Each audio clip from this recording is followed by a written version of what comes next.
Heat capacity of the electron gas. Classically हमने देखा था कि हमारे पास इलेक्ट्रॉन्स को ही कंसीडर किया गया था फ्री इलेक्ट्रॉन पार्टिकल।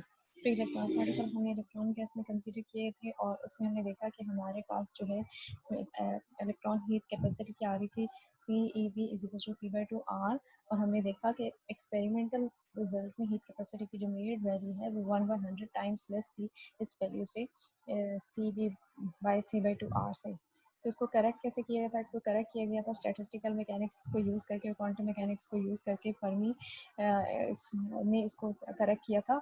और उसने कैसे किया गया था? पॉलीज एक्सक्लूजन प्रिंसिपल को उसने यूज़ किया और उसने इसको इस तरह से करेक्ट किया था। उसने कहा था कि हमारे पास अगर हम लेंगे कोई भी इलेक्ट्रॉन गैस तो उसमें जो है क्वांटाइजेशन की बात की थी, जो कि हमारे पास क्लासिकली नहीं बात की थी। क्वांटाइजेशन का मतलब ये है कि हमारे पास जो है वो किस तरह होगा। हमारे पास कुछ सिचुएशन ऐसी होगी जिसमें से हम कहेंगे कि हमारे पास जैसे स्टेट्स होती हैं और पॉलीज एक्सक्लूजन प्रिंसिपल के अकॉर्डिंगली इसमें स्टेट्स में क्या होंगे? इलेक्ट्रॉन पुल होंगे। ठीक है, जैसे मैं कहूँगी मेरे पास यहाँ पे 2 इलेक्ट्रॉन होंगे, 2 इलेक्ट्रॉन यहाँ होंगे पॉलीज एक्सक्लूजन प्रिंसिपल के अकॉर्डिंगली। और लेट्स सपोज ये हम कहते हैं कि हमारे पास क्या है? फर्मी एनर्जी है। और फिर इसके ऊपर जो हमारे पास स्टेट है वो क्या है? एम्प्टी है। ठीक है, और फिर उसके बाद उसने कहा था कि हमारे पास जो करीब की स्टेट होती है, यानी जो फर्मी एनर्जी के करीब की स्टेट जैसे ये है, यहाँ से इलेक्ट्रॉन जंप करके ऊपर जाएंगे, इनके इजीली यही जाएंगे। जो फार अवे यानी ये डीप डाउन जो इनसाइड है, ये वाले इलेक्ट्रॉन नहीं जंप करके जा सकते। क्यों नहीं जा सकते फर्मी लेवल से अबव? क्योंकि इनको इतनी ज़्यादा एनर्जी चाहिए यहाँ से जंप करके ऊपर जाने के लिए। तो सिर्फ जो करीब के इलेक्ट्रॉन है वही जंप करके क्या करेंगे? ऊपर को चले जाएंगे। ठीक, और यानी यहाँ पे उसने क्वांटाइजेशन की बात की थी हमारे पास। तो अब हम देखते हैं कि हमारे पास अब हमें थ्योरेटिकली निकालना था कि थ्योरेटिकली हमारे पास क्या जो है सिचुएशन होगी।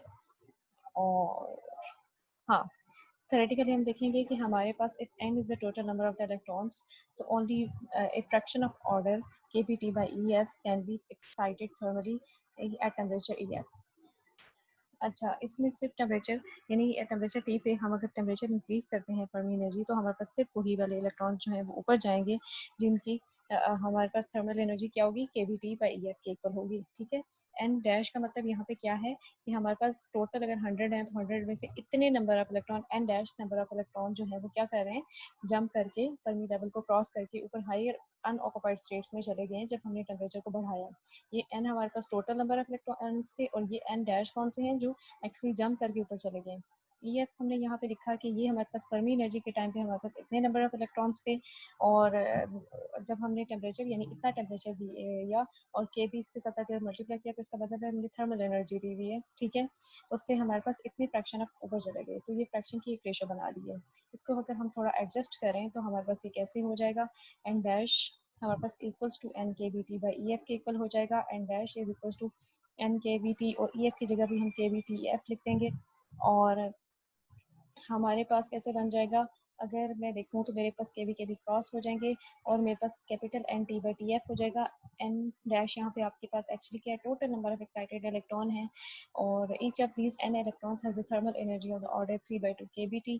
सो the total electronic thermal energy of the order हमारे पास क्या हो जाएगा? यानी हम यहाँ देखते थे कि हमारे पास एनर्जी होती थी U is equal to 3/2 kBt। ठीक है, एन kBt कहते थे। यहाँ पे एन हमारे पास क्या है? जितने number of electron actually jump करके ऊपर चले गए, जो अभी हमारे पास कॉन्ट्रीब्यूट करें थर्मल एनर्जी में, हीट कैपेसिटी में करेंगे, हम वो देखना चाहते हैं। तो हम देखते हैं कि अभी फिलहाल हमारे पास इलेक्ट्रॉन ये वाली मूव करके गए हैं, जंप करके गए हैं फर्मी एनर्जी से अबव।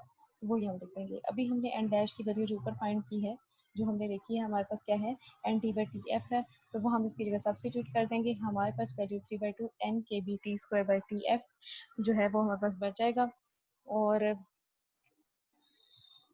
इसको आप देखें कि अगर हम इसको थोड़ा एडजस्ट करें तो हमारे पास क्या हो जाएगा? एक कैपिटल एन की जगह हमें पता है कि स्मॉल एन एन ए भी लिख देंगे और एन ए के भी जो है हमारे पास आर गैस कांस्टेंट के इक्वल होता है। तो वो हमारे पास ये हो जाएगा। एन अगर मैं फॉर 1 मोल के लिए लेती हूँ तो 1 लिख दूंगी और मेरे पास इक्वेशन जो है वो कुछ यूँ बन जाएगी। यहाँ से मुझे पता चल रहा है इलेक्ट्रॉनिक स्पेसिफिक हीट कैपेसिटी जो है वो हमारे पास हम निकालेंगे। उसके लिए हमने पहले एनर्जी की वैल्यू फाइंड की है, तो वो हम देखते हैं कि वो हम कैसे निकालेंगे।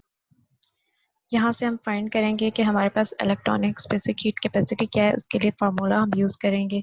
अगेन जो है हम डेरिवेटिव लेंगे विद रिस्पेक्ट टू टेम्परेचर, और हमारे पास यहाँ पे अभी हम एनर्जी की ये वाली वैल्यूज़ के अंदर इंसर्ट करेंगे। हम देखेंगे कि हमारे पास 3/2 यहाँ पे कांस्टेंट है, आर कांस्टेंट है, T F temperature, Fermi energy जो है वो भी कांस्टेंट है। तो हमारे पास सिर्फ यहाँ पे टी स्क्वायर जो की वैल्यू जो आएगी, इसको हम टेम्परेचर के लिहाज से देखेंगे कि इसकी हमारे पास क्या वैल्यू आती है। और अगर हम इसको लेंगे तो हम देखेंगे कि हमारे पास क्या बन जाता है, 3/2 और आर टी एफ 2 टी, और इसको सिंप्लीफाई करके हमारे पास ये एक वैल्यू बन जाएगी हीट कैपेसिटी की। और ये हमारे पास एग्जैक्टली जो है हीट कैपेसिटी की वैल्यू में एक्सपेरिमेंटल जो हमारे पास वैल्यू आई थी, जो हमने पहले फाइंड की थी क्लासिकली, उसके साथ मैच नहीं करी थी। लेकिन यहाँ पे जब भी हमने वैल्यू निकाली, जब हमने क्वांटाइजेशन का एक जो है वो काउंट किया, बीच में टर्म्स को यूज़ किया, पॉलीज एक्सक्लूजन के प्रिंसिपल को यूज़ किया, और फर्मी ने की करेक्शन के बाद हम देखेंगे कि हमारे पास जो heat capacity of electron gas है वो यहाँ पे बिल्कुल वैसी आई है जो हमारे पास एक्सपेरिमेंटल वैल्यू फाइंड किया हमने। और दूसरा यहाँ से ये पता चल रहा है कि हमारे पास हीट कैपेसिटी की वैल्यू जो है वो टेम्परेचर के साथ उसका क्या रिलेशन है डायरेक्ट, क्योंकि यहाँ पे आर की वैल्यू कांस्टेंट है, टी एफ कांस्टेंट है, और 3 की वैल्यू जो है कांस्टेंट है। तो यहाँ से हमें पता चल रहा है कि हीट कैपेसिटी की वैल्यू, इलेक्ट्रॉनिक हीट कैपेसिटी की वैल्यू डायरेक्टली रिलेटेड है टेम्परेचर के साथ।